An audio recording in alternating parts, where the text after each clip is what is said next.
Good morning, class. It's me, Shahana Parveen, your biology teacher here.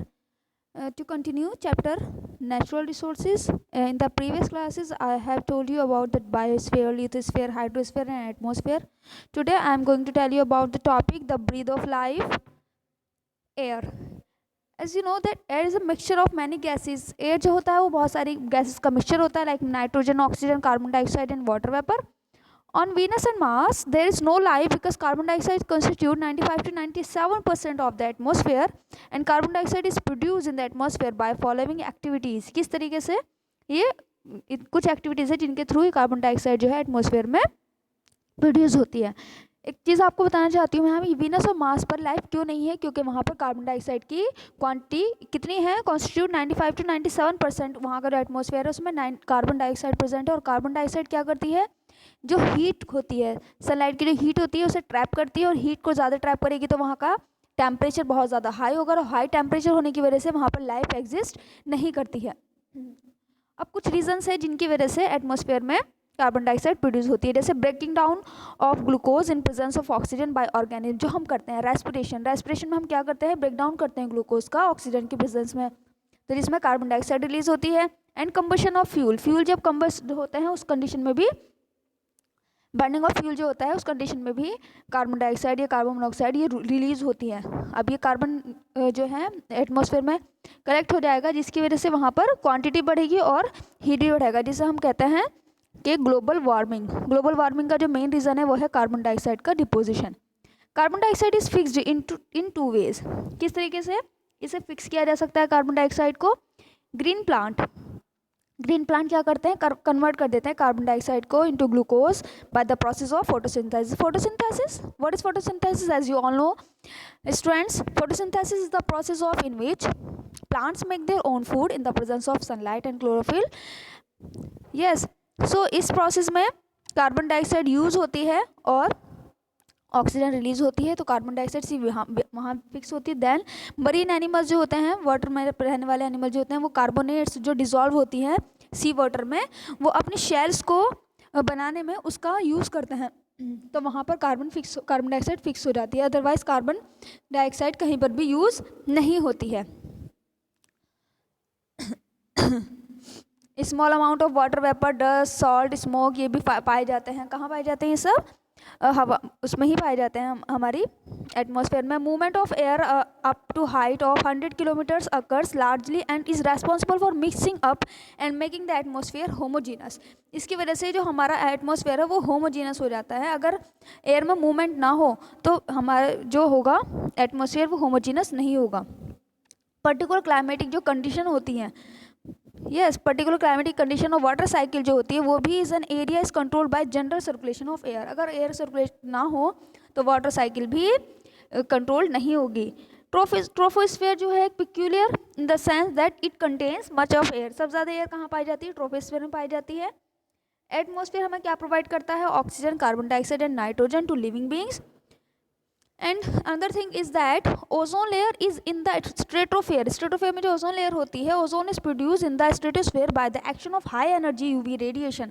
Ultraviolet radiation जब किस पर? Oxygen पर पड़ती है, तो oxygen is a being good absorber of UV radiation, वो स्प्लिट हो जाता है ओ में, and it's presence there effectively block out sun's ultraviolet radiations.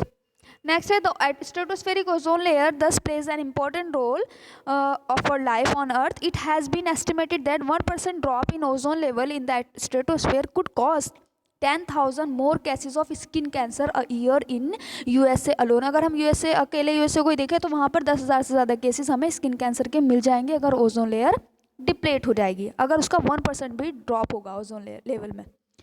Ozone क्या है? एक एलोट्रॉपिक फॉर्म है ऑक्सीजन की, कंटेनिंग 3 एटम्स होते हैं पर मॉलिक्यूल, यानी कि O3 rather than 2 as in the case of common oxygen में क्या होता है? O2 होते हैं, लेकिन ओजोन में होते हैं O3।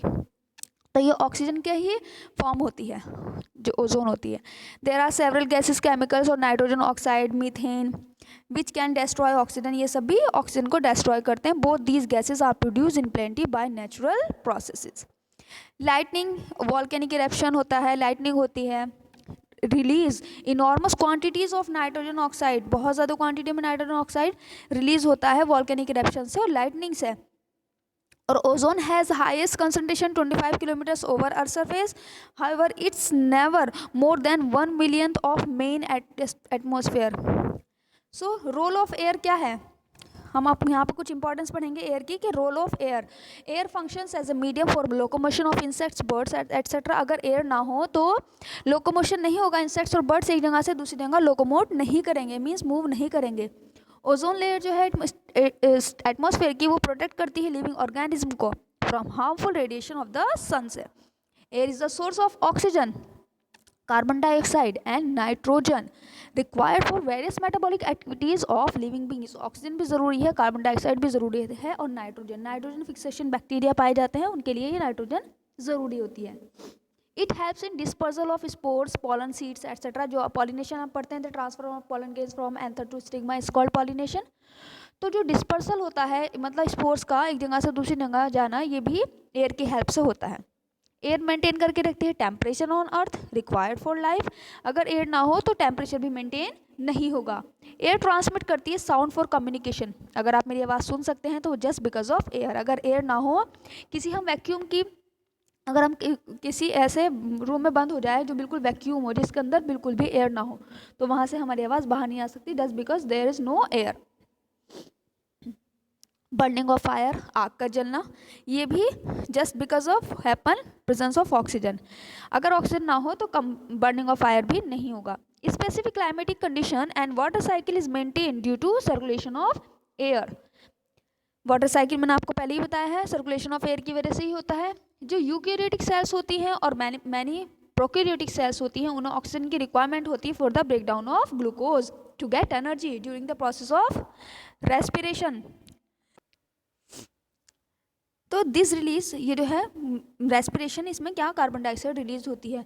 एयर क्यों पॉल्यूटेड हो रही है? Air is being polluted due to automobiles, aeroplanes and industries, thereby changing the composition of atmosphere.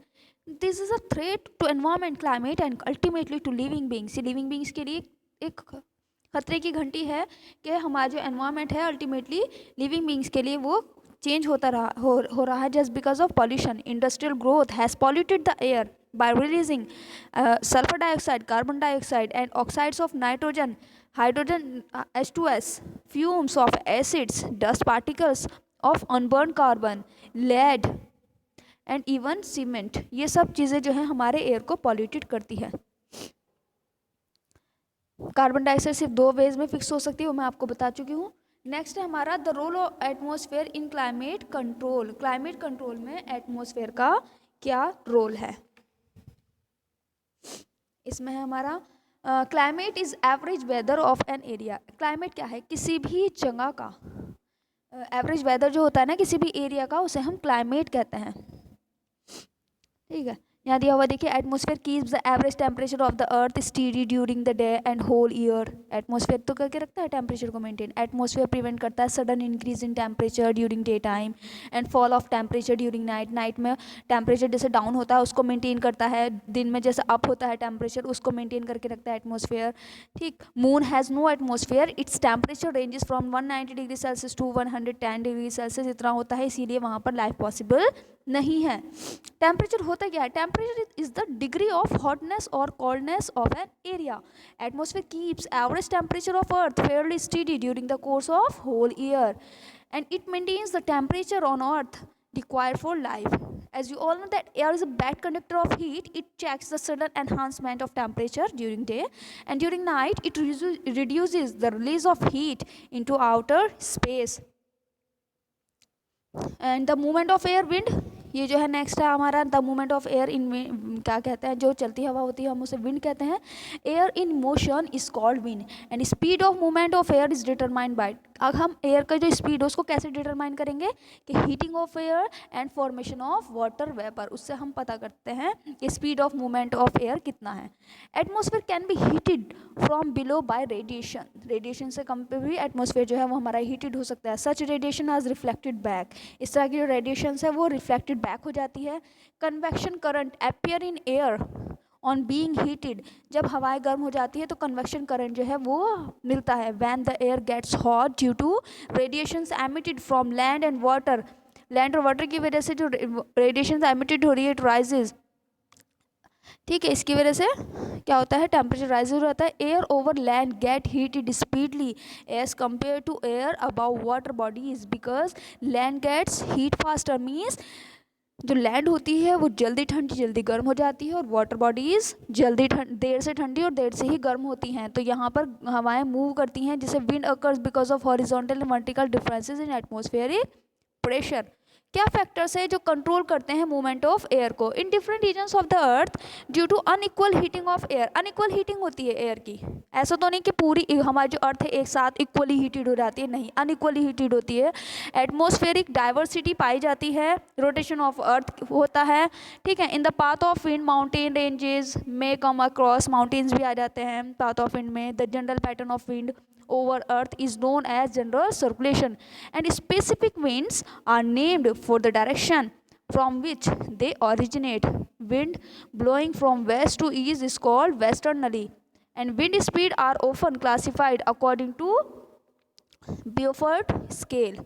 Next मैं आपको पढ़ाऊंगी इसमें पॉल्यूशन, कि हम किस तरीके से पॉल्यूशन होता है यहाँ पर, किस चीज़ का पॉल्यूशन पढ़ेंगे हम यहाँ पर, एयर पॉल्यूशन पढ़ेंगे। हमारा नेक्स्ट टॉपिक जो होगा, पहले हम एयर पॉल्यूशन ही पढ़ेंगे, देन हम वाटर पॉल्यूशन पढ़ेंगे।